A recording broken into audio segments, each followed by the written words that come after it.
Şagirdlər, bu günlərin biz mövzu sınaq 43-ün suallarına baxacaq. Həmən birinci sualdan başlayaq.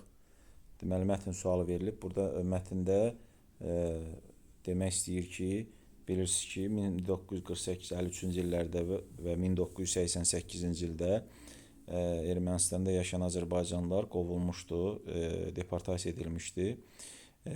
Və burada deyir ki, burada təbii ki, dırnaqarası mükafatlandırma kimi nəzərdə tutur ki, 48-45-ci ildə 2-ci Dünya müharibəsi bitəndə bilirik ki, faşizm üzərində Azərbaycanın böyük rolu olub, həm neftinin, həm də əhalisinin və sanki Azərbaycanı dırnaqarası mükafatlandırmış kimi Azərbaycanlıların başına boyun gətirilir. Təbii ki, bu dırnaqarasıdır. Yəni, burada ümumi mətndən nə çıxartmaq lazımdır? Burada söhbət nədən gedir? Deyir ki, mətn və dərsliyinizdəki məlumatla əsasən doğru fikri seçin. Və buradakı mətndə cavabları oxuyanda, məsəl üçün deyək, ermənilər Azərbaycanlılara qarşı ilk soyqırım siyasəti 20-ci əsrin sonlarında yox, əvvəllərində mart soyqırımında aparıb və burada soyqırımdan söhbət getmir zaten.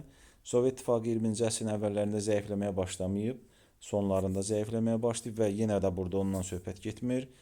19-cu əsrin əvvəllərində tarixi Azərbaycan torpaqları Sovet Rusiyası 19-cu əsrdə yox idi.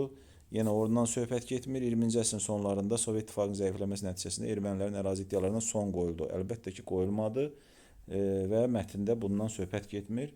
Doğru cavab C-dir. 20-ci əsrdə SSR rəhbərliyinin köməyi ilə ermənilər 2 dəfə soydaşlarımızı deportasiyaya məruz qoymuşdular.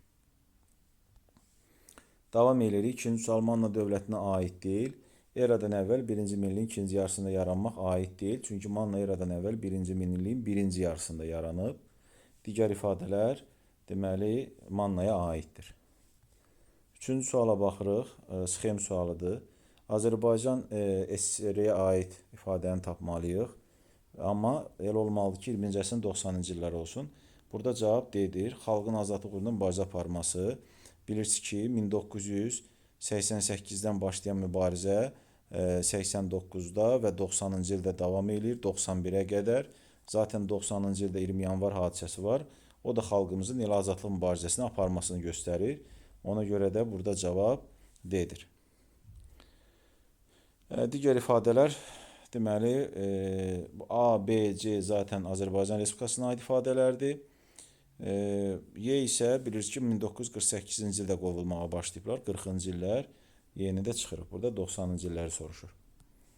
Gəlirik 4-cü suala. Mis, tunc, dəmir heç birinə aid olmasın. İlk əmək alətlərinin hazırlanması. İlk əmək alətləri bilirik ki, daşdan hazırlanıb. Ona görə də bunun heç birinə aid deyil. Digər ifadələr bu deməli metallara aiddir. Məsələn, təbiətdə geniş yayılıb dəmir, nisbətən bunların içində və bir də mis də demiyorlar, amma tuncu insan kəşf edir. Yəni, daha doğrusu insan deməli mislə dəmiri kəşf edib, amma tuncu neyniyib? Tuncu deməli misin tərkibinə müəyyən metallar, başqa metallar qataraq özü əldə edib. Ona görə tunc təbiətdə yayıla bilməz. İnsan özü onu hazırlayır, belə deyək. Qədim insanların tanıdığı ilk metal idi, bu da misdir. Kəşfi nəticəsində əmək alətləri daha da təkmilləşdi. Elə bu, belə baxanda əsasən təbii ki, tunc və dəmirə aiddir. Bu metaldan hazırlanan alətlər insan əməyini asanlaşdırdı, üçünə də aiddir. 5-ci sual. Qara Yusifdən fərqli olaraq Cahanşah yeni dövlətin əsasını qoymuşdu. Xeyr, elə Qara Yusif qoymuşdu. Təbriz şəhərini də Qara Yusif paytaxt edib. Qurani Kərimi də Qara Yusif tərcümə etdirib. Qızılbaşlarla heç biri mübarizə apara bilməz. Çünki Qızılbaşlar 15-ci əsrin sonunda adlanmağa başlayıblar. Şeyx İdərin dövründə. Yəni, bu hətta Uzun Həsəndən sonraki bir dövrdür. Ola bilməz və burada cavab C-dir. Bəli, bilirik ki, Cahanşah İrəvan yaxınlığındakı 3 kilsəyə erməni ailələrinin köçməsini icazə vermişdi. 6-cı suala gəlir. Uyğunluq pozulmuşdu. Deməli, Sacıoğulları dövlətinin ilk paytaxtı olmuşdu Ərdəbil. Xeyr, bilirsiniz ki, Sacıoğulları dövlətinin ilk paytaxtı Marağa şəhəri olub. Ona görə də burada uyğunluq pozulub. Amma digər ifadələrdə uyğunluq pozulmayıb, olduğu kimi qalır. 7-ci sual. Azərbaycan Respublikasının tarixinə aid hansı hadisə daha əvvəl baş vermişdi? Deməli, burada elə hadisə ola bilər ki, Azərbaycan Respublikasına aid olmasın. Məsələn, nə? 20 yanvar faciəsi. Bu hadisələr içərisində əgər baxsaq, 20 yanvar faciəsi də var, hətta meydan hərəkatı adlanan çıxışların başlanması. Çünki bu 1990-dır, bu da 1988-dir. Amma görürsünüz, burada Azərbaycan Respublikasına aid hadisələr deyir, ona görə ikisini də çıxmalıyıq. Qalır digər 3 hadisə. Şuşa və Laçın işğalı 1992-ci ildir. BMT-yə üzv olmaq da 1992-ci ildir. Müstəqilliklə bağlı ümumxalq səsverməsinin keçirilməsi 91-dir. O mövzunu, müstəqilliyin əldə olunması mövzusunu xatırlasaq, orada görərik ki, deməli, birinci Azərbaycan Respublikasının müstəqilliyi elan edilməlidir, sonra SSR dağılmalıdır, sonra səsvermə keçirilməlidir, sonra orada yazılır ki, bir qədər sonra Azərbaycan Respublikası BMT-yə üzv qəbul olunub. Ona görə də burada cavab Y-dir. Gəlir 8-ci suala. 8-ci suala gəlirik. Ağqoni dövlətinin zəifləməsi səbəbləri deyil. Deməli, Uzun Həsən ölümündən sonra varislər arasında çəkişmələrin başlanması bu səbəbdir. Baharlılarla hakimiyyət mübarizənin aparılması bu səbəb deyil. Çünki zaten Ağqoni dövləti Baharlıların yerinə hakimiyyətə gəlib, dövlət yaradıblar. Səfəvilər dövlətin hücumuna dövlət ola bilməz. Səfəvlərin hücumuna məruz qalsa və ya Səfəvlərlə mübarizə aparsa deyə bilərdik. Amma Səfəvilər dövləti 16-cı əsrdə yaranıb, artıq Ağqoni dövləti 16-cı əsrdə zəifləməsi də artırdı və süqut etmişdir. Çünki Ağqoni dövləti zəifləməyə başlayıb 15-ci əsrin sonlarında. 15-ci əsrin sonlarında da Səfəvilər dövləti yox idi. Bu da səbəbi deyil. Ərdəbil şeyxlərlə müharibələrin aparılması fikir versiniz, bəli, bu artıq səbəb ola bilər. Ona görə 2-3 səbəb deyil, doğru cavab Y-dir. Gəlirik 9-cu suala. 19-cu əsrin ikinci yarısı Şimali Azərbaycan mədəniyyətinə aiddir. Deməli, Gülüstan-İran məsəri birinci yarısıdır. Bakı neftinin və digər sərvətlərin Rusiyaya daşınması ümumiyyətlə mədəniyyət məsələsi deyil, başqa bir şeydir. Yəni, talanmaqdır, belə deyək, siyasi və iqtisadi bir məsələdir, sosial məsələdir, amma mədəniyyət deyil. Deməli, yeni tipli məktəblərin fəaliyyətə başlaması, bəli, doğru cavab budur. Bilirsiniz ki, 19-cu əsrin ikinci yarısında mədəniyyət sahəsində mühüm yeniliklər baş verir. 1. Milli mətbuatımız yaranır. 2. Milli teatrımız yaranır. 3. Yeni tipli məktəblər açılır. Və 4. İlk kütləvi kitabxanalar fəaliyyətə başlayır. Leyli və Məcnun operası 20-ci əsrdir zaten və İrəvan-Naxçıvan xanlıqlarının ləğv edilərək erməni vilayətinin yaradılması da zaten həm birinci yarısıdır, həm də bu da bir siyasi məsələdir, mədəni məsələ deyil. Gəlirik 10-cu suala. Şirvanşahlar dövlətinin yaranmasından əvvəl baş vermiş neçə hadisə verilib. Deməli, Şirvanşahlar 9-cu əsrdə yaranıb və 9-cu əsrdən əvvəl burada nə var? Məsələn, Bərdə hadisəsi 10-cu əsrdir, bunu çıxırıq. Vahid ünsiyyət dilinə çevrilməsi Azərbaycan dilinə 11-12-ci əsrdir, bunu da çıxırıq. Azərbaycanın qədim şəhəri olan Dərbəndin, qədim dövrdə olan şəhər demir, qədim şəhər olan Dərbəndin qala divarlarının inşa edilməsi, hər halda Dərbənd qalası nəinki Şirvanşahlardan əvvəl, hətta Ərəb xilafətindən də əvvəl inşa edilib. Çünki Ərəb xilafəti onu tabe eləyib və oranı Qapılar qapısı adlandırıb. Deməli, cavabın biri budur. Və Dərbəndin Ərəb xilafətinin tərkibinə daxil edilməsi Şirvanşahlardan əvvəl olub. Təbrizin Rəvvadilərin paytaxtına çevrilməsi də 10-cu əsrdir. Deməli, bunları çıxırıq. Burada qalır 2 dənə hadisə. 11-ci suala gəlirik. Uyğunluğu müəyyən edin. Azərbaycan Respublikası olmalıdır. 1-də iqtisadiyyat, 2-də mədəniyyətə diqqət eləməliyik. Bu çaşdırıcı sualdır, diqqətli olmalısınız. Baxın, bax. Birincidə Bakı Tbilisi Ərzurumu götürməliyik. Bir də əsrin müqaviləsini. Kitab-ı Dədə Qorqudu niyə götürmürük? Çünki bu mədəniyyətlə bağlıdır. Bu mədəniyyətlə bağlı olduğu üçün bunu götürə bilmərik. Bir AB olmalıdır. Burada bir AB, deməli 2 dənə görürük burada. Deməli B-də və D-də. Və mədəniyyət bölməsinə gəlirik. Bəli, burada bir çox şagirdlər B-ni götürüb səhv olaraq.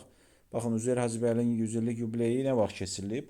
Biz bunu hesablamalıyıq. Üzeyir Hacıbəyli 1885-də anadan olub.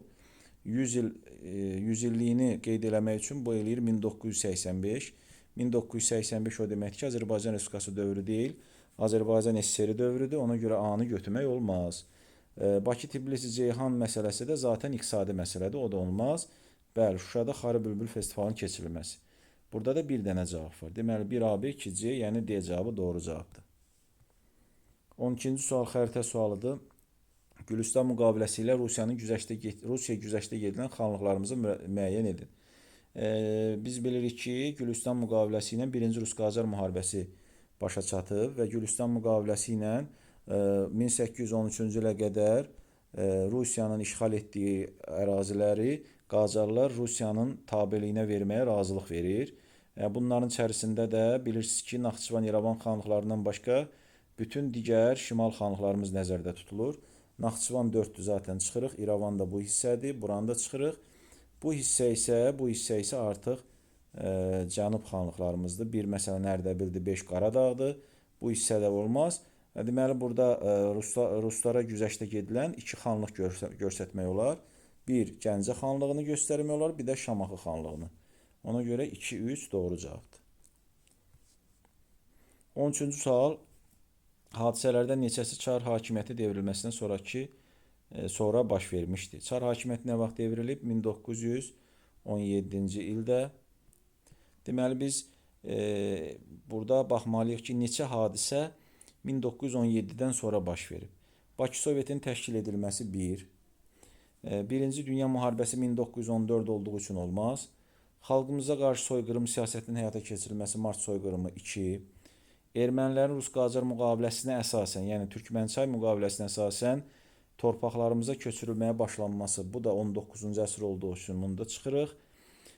Və Naxçıvan İrəvan xanlıqlarının işğalı da bilirik ki, o da 19-cu əsrdir. Çar əsarəti ilə deməli devrilməsindən əvvəl olub. Deməli, burada 2 dənə hadisə Çar hakimiyyətinin devrilməsindən sonra baş verib. Gəlir 14-cü suala. Qarabağ xanlığından fərqli olaraq Şəki xanlığı. Deməli, burada fərq nədir? Fərq Borçalını gürcülərin əlindən almaq. Digərləri fərq deyil. Məsələn, 18-ci əsrin ikinci yarısında ikisi də mövcud olub, oxşarlıqdır. Vahid dövlətdə heç biri birləşdirməyib, birləşdirmək istəyib. 19-cu əsrdə ikisi də Rus işğalına məruz qalıb və Osmanlı ilə heç biri həmsərhəd deyil.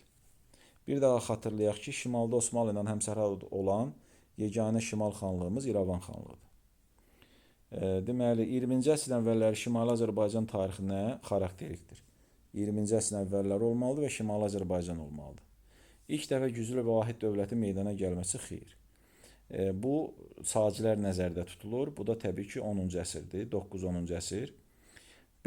Müstəmləkə rejiminin mövcud olması. Bəli, bu doğru cavab budur zaten. 1917-ci ilə qədər Azərbaycanın şimalında müstəmləkə rejimi mövcud olub. İlk teatr tamaşaları olmaz, çünki bu 19-cu əsrin ikinci yarısıdır. Səttarxan məsələsi Cənubi Azərbaycandır, olmaz. Və 2-ci Dünya müharibəsində faşizmə qarşı mübarizə aparmaq. Bu da deməli 2-ci Dünya müharibəsində biz faşizmə qarşı mübarizə aparmışıq 1941-45. Bu o deməkdir ki, 20-ci əsrin əvvəlləri yox, ortalarıdır. Gəlir 16-cı sual. Azərbaycanın 11-ci yüzillik tarixinə aiddir. İntibah mədəniyyəti dövrü başa çata bilməz. Təbii ki, hələ 12-ci əsrdə intibah mədəniyyətinin yüksəlişidir. Qızıl Arslan 12-ci əsrdir. Naxçıvan Memarlıq Məktəbinin yaranması 12-ci əsrdir. Bəli, cavab burada siyasi pərakəndəliyin mövcud olması. Bilirsiniz ki, Səlcuqlar Azərbaycanı fəth etmədən və yaxud işğal etmədən və ya tutmadan əvvəl, Azərbaycana gəlmədən əvvəl Azərbaycanda bir neçə dövlət var idi və buna biz pərakəndəlik deyirik. Və kitabımızda da qeyd olunur ki, Səlcuqlar mövzusundakı Səlcuqların gəlişi nəticəsində və Azərbaycanın Səlcuq dövlətinin tərkibinə daxil edilməsi nəticəsində bir çox müsbət nəticələr baş verdi. Bunlardan biri də siyasi pərakəndəliyə son qoyuldu. Deməli, siyasi pərakəndəlik var idi ki, son qoyuldu. Ona görə də doğru cavab D-dir. Bərdə hadisəsi də bilirsiniz ki, 10-cu əsrdir. 17-ci sual. Azərbaycan SSR dövründə baş verməmişdir. Deməli, SSR dövrünə aid olmasın. Ölkə Heydər Əliyev tərəfindən idarə olunub. Meydan hərəkatı başlayıb. Azıq mağarasında arxeoloqlar tərəfindən kəşf olunub, kəşfiyyat işləri aparılıb, qazıntı işləri 60-cı illər olub. Mingəçevir su elektrik stansiyası fəaliyyətə başlayıb 40-cı illər. Bakı və ətraf ərazilərin faşist işğaldan təmizlənməsi, ümumiyyətlə bu cümlə yanlışdır.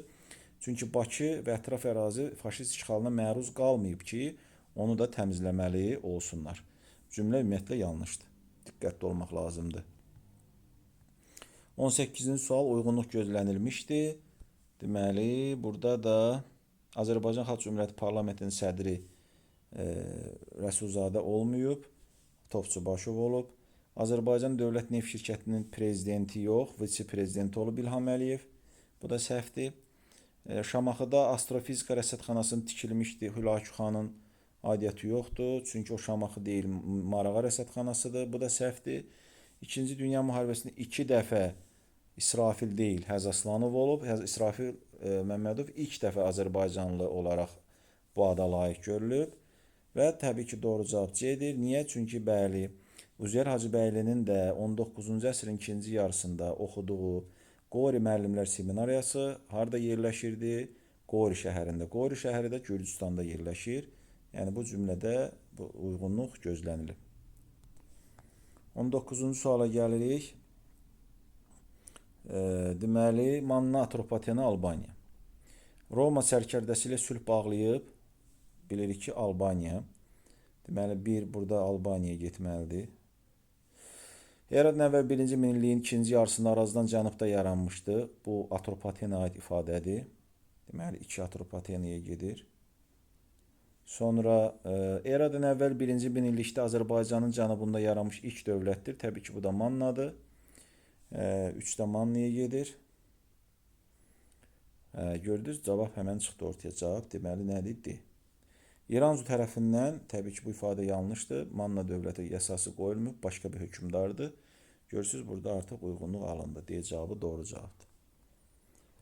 20-ci sual. Azərbaycan Xalq Cümhuriyyətinə aid hansı hadisə daha sonra baş vermişdir? Deməli, biz elə hadisə götürməliyik ki, 28 aprel 1920-ci ilə qədər olsun. Yəni, ondan sonraki hadisəni götürə bilmərik. Misal üçün, Gəncə üsyanı götürə bilmərik, çünki artıq anda AXC yox idi. Biz buna diqqət eləməliyik. Ona görə Gəncə üsyanını çıxırıq. Bu Azərbaycan SSR-yə aiddir. Qalır digər hadisələr. Bakı dövlət 19-cu il, Əsgəran döyüşü 1920, qeyd eləyək qabağından 20, Bakının azad edilməsi 18, Yalama döyüşünün baş verməsi, bu da 20. Təbii ki, 19-dan 18-i çıxırıq. Amma Əsgəran döyüşü martda olub, Yalama döyüşü apreldə olub. Zaten süqutdan əvvəldir. Ona görə də burada cavab D-dir. 21-ci sual. Şirvanşahlar və Sacilər dövlətinin oxşar və fərqli cəhətlərini müəyyən etməliyik. Birdə oxşar cəhətlər olmalıdır. Bilirik ki, Şirvanşahlarla Sacirlərin ən böyük oxşarlarından biri Ərəb xilafətinin parçalanması nəticəsində yaranmaqdır. Ən böyük fərqi isə biri Arazdan şimalda, biri Arazdan cənubda yaranıb. Deməli, bu da fərqdir. Bir də Şamaxı şəhəri də Şirvanşahların paytaxtı olub, bu da fərqdir. Paytaxtında Əl-Kürkiyyə bazarı yerləşirdi, bu Bərdədədir. Bərdədə heç birinin paytaxtı olmayıb. Ona görə bu cümlə ümumiyyətlə yanlışdır. Deməli, 1 olmalıdır A, 2 olmalıdır B, C. Doğru cavab D olur. Açıq suallarımıza gəlirik. 22-ci sual. Deməli, Azərbaycan Xalq Cümhuriyyətinin 1920-ci il aid hadisələrini müəyyən etmək lazımdır. Əsgəran döyüşünü götürürük, bəli. Bir dəqiqə. 1920-ci il mart. Bakı Dövlət Universiteti 19-cu ildir, çıxırıq. Qanunverici hakimiyyət olaraq parlamentin fəaliyyət göstərməsi, bəli, parlament 1918-dən süqut edənə qədər fəaliyyət göstərib. Azərbaycan marşının yazılması 19-cu ildir, Osmanlı ilə saziş 18-ci ildir. Deməli, burada cavab 1-3-dür. Gəlirik 23-cü suala. Orta əsrlərdə Azərbaycanın cənub torpaqlarında inşa edilən tikililər. Deməli, Şeyx Səfi məqbərəsi Ərdəbildə olduğu üçün 1, Pəri qalası Zaqatala, yəni şimaldadır, cənubda deyil, çıxırıq. Yusif ibn Küseyl Naxçıvandadır və şimal sayılır, çıxırıq. Göy məscid 2, çünki Təbrizdə yerləşir. Ərk qalası da Təbrizdədir, bunu da götürməliyik. Şahbulaq qalası da səhvdir. Niyə? Çünki nə orta əsrlərdir. Çünki Şahbulaq qalası yeni dövrdür, həm də şimaldadır, Qarabağdadır. Deməli, burada doğru cavab 1, 4, 5. 24-cü suala gəlirik. Hadisə nəticə əlaqələrini müəyyən etməliyik. Doğru cavablarını. Bakı Sovetinin hərbi birləşmələrinin dövlətimizə qarşı hücumunun baş verməsi Osmanlı ilə saziş imzalayandan sonra nə ilə nəticələndi? Bəli, Osmanlı dövlətinin yardımı ilə bolşevik daşnaqlar məğlub edildi. Daha sonra Bakıya sıxışdırıldı. Bakı döyüşü baş verdi. Bakı azad olundu daşnaq bolşeviklərdən və hökumətimiz sonra Bakıya köçdü və paytaxt Bakı oldu. Ona görə də buradakı birinci hadisə ilə nəticəsi arasında düzgün əlaqə var. Bu doğru cavablardan biridir. 1. Azərbaycan Xalq Cümhuriyyətinin yaranması nəticəsində qanun və fərmanların icrasına prezidentin nəzarət etməsi. O AXC-də, kitabda da qeyd edildiyi kimi prezident vəzifəsi yox idi. Təbii ki, bu yanlışdır. Bakı Dövlət Universitetinin açılması Şimali Azərbaycanda ilk təhsil müəssisəsinin açılmasıdırmı? Əlbəttə ki, xeyr. Əlbəttə Bakı dövlətdən əvvəl də Azərbaycanda təhsil müəssisələri var idi. Hətta orta əsrdəki Rəbi Rəşidədəki mədrəsə də təhsil müəssisəsi sayılır, belə baxanda və biz bunu götürə bilmərik. Əgər burada ali təhsil verən olsaydı, onda doğru cümlə olardı. Bu da yanlış. Və digər doğru cümlə də 4-dür. Belə ki, 1918-ci ilin mayın 28-də İstiqlal Bəyannaməsinin qəbul edilməsi nəticəsində Azərbaycanda ilk dəfə respublika idarə üsulu yarandı. Bəli, ilk respublikamız zaten AXC-dir. 1-4. 1 və 4. Və nəhayət sonuncu sual, uyğunluq sualı. Uyğunluq sualımız bu dəfə də Heydər Əliyev və İlham Əliyevə həsr edilib və onların prezident olduğu dövr. Burada xüsusilə bunu qeyd edirəm ki, buna fikir vermək lazımdır. Çünki Heydər Əliyevin də, İlham Əliyevin də prezident olmadan əvvəlki fəaliyyətləri var. Buna diqqətli olmalıyıq. Məsələn, baxın, burada A-nı götürmək olmaz. Çünki bu Azərbaycan SSR dönəmindəki dövrünə aiddir Heydər Əliyevin. Sonra əsri müqaviləsi adlanan saziş, bəli, bu Heydər Əliyevə aiddir. Azərbaycanın Birləşmiş Millətlər Təşkilatının üzv olması 92-ci il olduğuna görə heç birinə aid deyil. Antiterror əməliyyatı nəticəsində Qarabağın tamamilə azad edilməsi də İlham Əliyevə aiddir. Ona görə 1 olur B, 2 də olur D. Beləliklə, əziz şagirdlər, artıq imtahana doğru yaxınlaşırıq. Təxminən 1 aya yaxın vaxtımız qalıb. İnşallah ciddi şəkildə hazırlığımıza davam eləyək. Sualları yazarkən köçürmə hallarından uzaq duraq. Daha diqqətli olaq. Hər zaman sualları işləmədən öncə, testi işləmədən öncə təkrarlarımızı eləyək, qaydasına salaq və kim də səhv eləyirsə mütləq video izahlarda heç olmasa səhv suallarına baxsın ki, bir daha izah vasitəsilə həmən mövzunu anlasın, başa düşsün və növbəti dəfə həmən sualları səhv eləməsin. Hər birinizə bir daha uğurlar arzu edirəm. Növbəti dərsimizdə görüşənə qədər sağ olun.